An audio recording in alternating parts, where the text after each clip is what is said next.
One of the biggest things for victim survivors is a fear of not being believed, or that somehow when they tell someone it'll be minimised or dismissed, or that somehow they'll be blamed for what happened. So as a family member or as a friend of somebody who's been sexually assaulted, a simple thing like actually believing what happened to them, taking their story at face value is really, really important. That shows that you are listening, that you're connected, you're not judging them in any way, and you're there to support them. The first thing was really listening and really hearing what my friend wanted to say. So it was, I guess that initial conversation was a big conversation. So it was very intense and emotional, and I didn't know what else to offer her, and I think just to be there and to listen to her in that first moment of finding out what had happened, was the most important thing I could do. One of the major misconceptions that people might have about sexual assault is that it's perpetrated by strangers or people not known, but the reality is for the vast majority of victim survivors, the perpetrator is known to them, which means often it's somebody within the family or close family friend. Family and friends can help sometimes just by simply listening. We don't need to have someone there sitting patting our hands the whole time. We need someone just to listen, to hear what we have to say.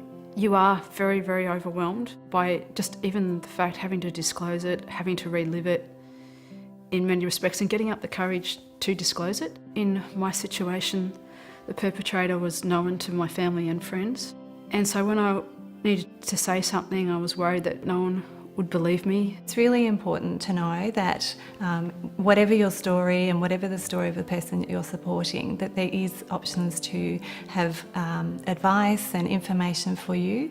And if you're feeling distressed or upset about what's happening, and that's really common, that you can access support from a specialist service as well. I think it was really helpful for me to take on some of that responsibility for finding out what could be done about sexual assault and what help was out there, and to do some research and discover that there actually are specialist services and that they provide support both to people who have experienced a sexual assault but to friends and family. And so I was actually able to access that service and get some guidance and advice. Sometimes as family and friends we have ideas about what's helpful, and that might be for that person to contact the police, or it might be for them to have no contact with the police.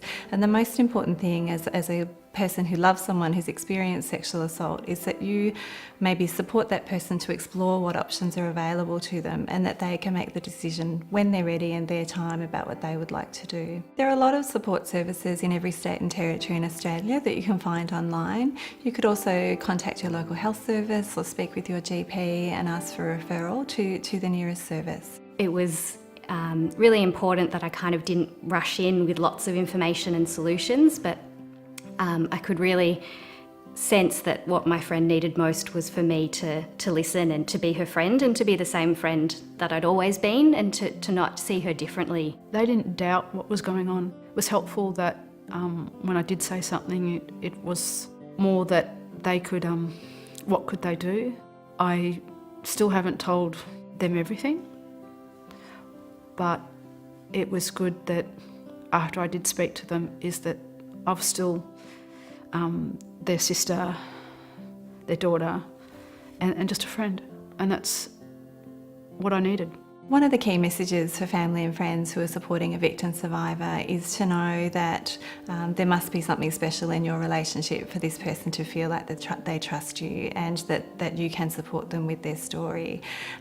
You can still continue to be a family member or a friend, that sexual assault is a part of this person's story, it's not all of their story. If anything, the experience of being able to navigate such a thing as sexual assault, and being able to be there for your friend and to offer some support, and to really hear what that experience was like for them, and be there for them. I think it's actually maybe brought us closer together. I don't want to suggest that good things necessarily come out of sexual assault, but that I think when you're there for the people in your life, when terrible things happen, it can actually bring you closer together.